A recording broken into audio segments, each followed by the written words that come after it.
What's up, baby? What's up, Hello. baby? What's up? Hello mga kababayan, magandang araw, magandang gabi sa inyo lahat. At nandito po tayo makikisawsaw sa issue na para makakontribute tayo kung paano natin maihimay ang mga bagay-bagay na nangyayari sa bansa natin. Tignan natin kung ano. Pakinggan natin itong mga sinasabi ng kagalang-galang kung bakit gusto nilang talakayin at invite yung mga taga iba't ibang platform like Google o siguro yung Facebook, pero nandito yata yung representative sa Philippines ng Google.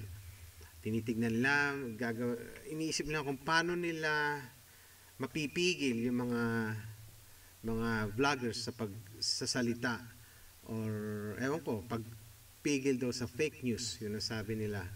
Fake news daw. At ewan ko, paano nila mapapatunayan fake news ang isang news?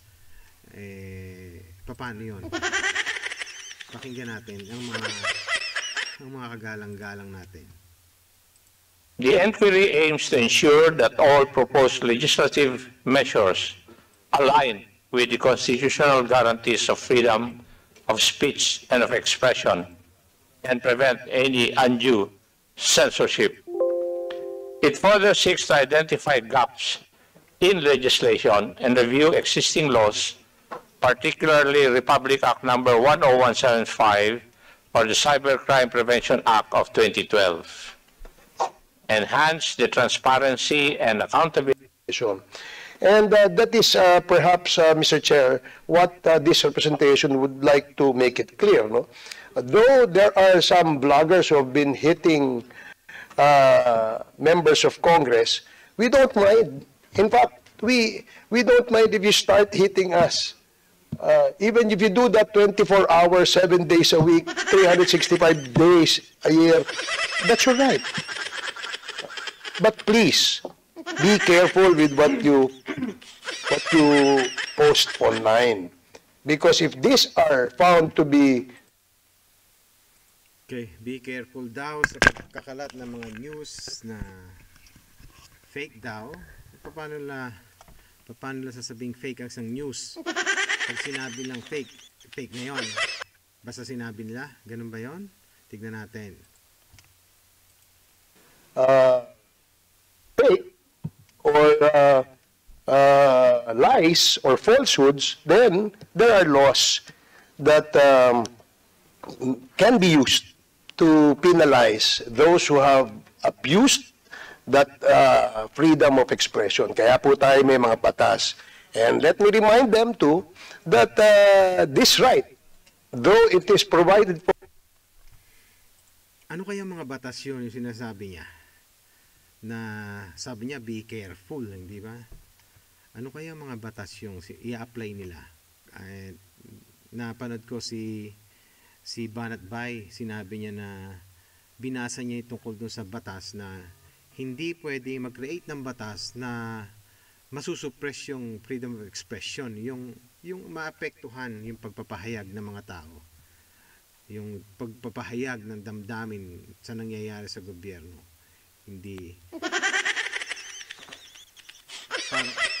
parang nahihirapan din sila kung paano ipapaliwanag gusto nila mangyari. Siyempre, maingat silang sa pagpapaliwanag, pero we feel sorry for them dahil kitang-kita naman kung gaano sila kahirap paano sasabihin.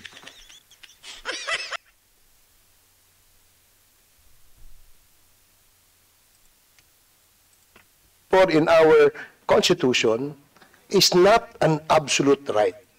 So para lang po malinaw, to put the discussion in the context of what we want to achieve in this particular hearing, Mr. Chair. Thank you, Mr. Chair.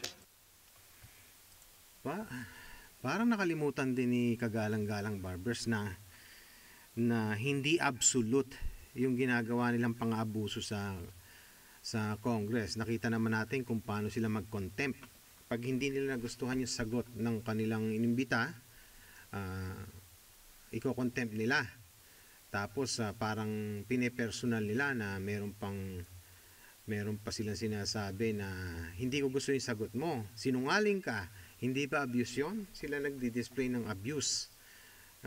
Siguro hindi nila alam kung nag-a-abuse sila. Siguro dapat sa kanila muna maisampal yung pinagsasabi nila, hindi po ba?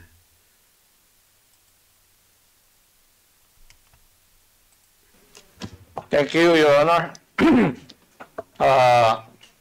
Before we proceed further, may I know if there are resource persons present today who were not present in the first hearing so that they will, or the oath will be administered to them? Kindly stand up. Comsec, please administer the oath.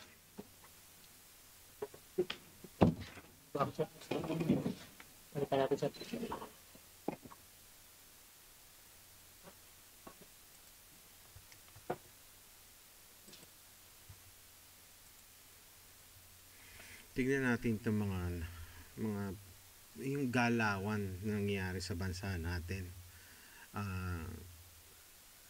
Alam naman natin yung mga hearing na ganyan, malaking ginagastos nila. May mga budget na nilalaan sa ganyan. Anong gusto nilang mangyari? Gusto nilang, kasi in-invite nila mga vloggers, pina-NBI pa nga nila, pero hindi nila magawang kasi anong kaso ang gusto nilang isampa para mapa-attend? Kasi kung ikaw vlogger, kasama ka sa invitation at pumunta ka diyan sa kanila at hindi lang nagustuhan ang sagot mo, para kang basang sisiw doon na bubulihin ka nila, aalisin yung karapatan mo dahil gusto nila magsalita ka. Mas mabuti pa nga isang lawyer ni BP Sara, yung hindi siya pumayag na mag-oath. Buti pa ganun, huwag kang pumayag na mag-oath, huwag kang mag-oath. Kasi pag nag-oath ka, hawak ka na nila sa leeg. Pag nag-oath taking ka, kung ano man sabihin mo, gagamitin nila laban sa'yo. Parang korte sila. Tapos ngayon sasabihin nila, yung pag-abuse daw, be careful yung mga vloggers. Dahil hindi daw absolute yung right nila. Hindi ba absolute yung freedom of expression? Di ba? Pag ang hindi lang okay, di ba, maninira ka. Pero yung sinasabi mo yung mga kaganapan na nandyan yung pineplay mo yung kanilang hearing, actual hearing, kung paano sila nambubuli, kung paano sila nambabalasubas ng mga tao. Abuse ba yon? Halimbawa, itong ginagawa natin, pinapakita nating pinagsasabi nila, tapos pinapaliwanag natin para ikalat natin, mahimay-himay natin, kasi hindi naman lahat nakakaintindi ng mga lingwahe nila. Hindi lahat ng kababayan natin nasusundan sila dahil ang mga kababayan natin dahil gutom hindi na rin nagbibigay ng panahon sa mga ganyang bagay. Ngayon, nagko-contribute lang tayo dito katulad ng ginagawa ko para makatulong, para ipaliwanag sa mga tao nangyayari. Kasi ibang alam lang nila, mga vloggers, mga pakukulong ng Congress, yung mga vloggers naninira, fake news. Unang-una, paano mo malalaman na isang news ay fake? Paano mo malalaman yun? Mahirap malaman yun. Tsaka hindi nyo ba napapansin, dati kahit sinong maupong pangulo, yung mga anak bayan, anak pawis ba tawag? Anak bayan. Hindi nyo ba napapansin kung sinong maupong presidente, nag-iingay sila sa daan, nag-iingay sila. Ayaw nila kahit sino maupong presidente. Pero ngayon napansin nyo, wala sila sa daan, hindi sila nag-iingay. Kasi nasa loob sila ng Kongreso. Sila na nagpapakulong sa mga general, sa mga tauhan ng mga kalaban nila, ng mga hindi nila kakampi, ang mga nagko-contempt, yung mga alam natin may background sa NPA. Nandun na sila, kaya wala sila sa daan ngayon. Parang masyado silang kaminggel ng kasalukuyang gobyerno. Wala sila sa daan. Yung mga anak bayan, anak pawis, akbayan, yung mga yan, alam naman natin na kahit sinong umupo, sila yung nag-iingay sa kalsada. Pero ngayon, wala sila sa kalsada kasi nasa loob sila. Sila yung nasusunod, sila yung sumusweldo sa pera ng taong bayan, sila yung may kapangyarihan. Walang ginawa kundi kukontempt kita, or you're lying, sinungaling ka. Hindi, persecutor na sila, judge pa, ano pa tawag doon? Sila pa investigador, lahat na lang kinuha na nila. Masyadong abuse. Yun yung ginagamit ni kagalang-galang na word, abuse daw. Huwag daw abuse. Sino ba unang-unang abuse dito? Ang abusive masyado. Ang nagpapakita ng arrogance sa simula pa sa Quadcom. Sino ba yung abusado? Kitang-kita naman natin kung sino abusado. Hindi na nga maitago. Talagang hayagan na yung pinaggagawa nila. hindi nila kahit tago. Ito lang yung issue na ito. Hindi nila alam kung ano pagagandahin, kung ano purpose nila eh. Gusto nilang gumawa ng batas, pero yung binanggit ni Banat Bay na hindi pwedeng gumawa ng batas na kokontra dun sa batas na kalayaan ng pagpapahayag. Kalayaan sa pagpapahayag. Yun. Tapos ngayon, nag-iisip silang gumawa ng batas para masupil yung mga vloggers, which is nag-express lang ng mga saloobin. Di ba? Yun ang sinasabi, narinig na lagi natin, si Leni Robredo, binalasubas niya Malacanang, nagsalita pa sa IU, international something related sa ICC, binulgar niya kung anong plano ng gobyerno, which is hindi dapat. Yung confidentiality ng meeting sa Malacanang, binubulgar niya. Yun lang, pwede na siya ma-impeach doon. Pero hinayaan siya ni Presidente Duterte na mag-express, kahit anong gusto niya i-express. Lahat sila, walang sinupil si Presidente Duterte ng mga mamamahayag. Yung sasabihin niyo nakulong dati, si Reza Bayon, nahatulan siya, pero iba yung kaso naman nun, about sa business yun, about dun sa hindi about expression nyo, pero kung yung mga drama niya sa media, kung magdrama siya, para siyang pinersecute dahil sa kanyang pagiging bayani sa pag-express. Parang bayani pa siya. Ewan ko. Magulo ang mundo. O sige, dito lang po muna at magandang Lunes po dito ngayon at salamat po sa pagtsatsaga nyo sa panonood. Sana po i-share natin to. At kung meron kayong gustong ibigay na tips sa atin para i-discuss, kaya nga sabi ng mga ibang vloggers, kayong mga nasa labas ng bansa, pwede kayong maghayag, malaya kayo dahil hindi kayo maaabot ng mga ng nasa gobyerno diyan sa kinalalagyan nyo.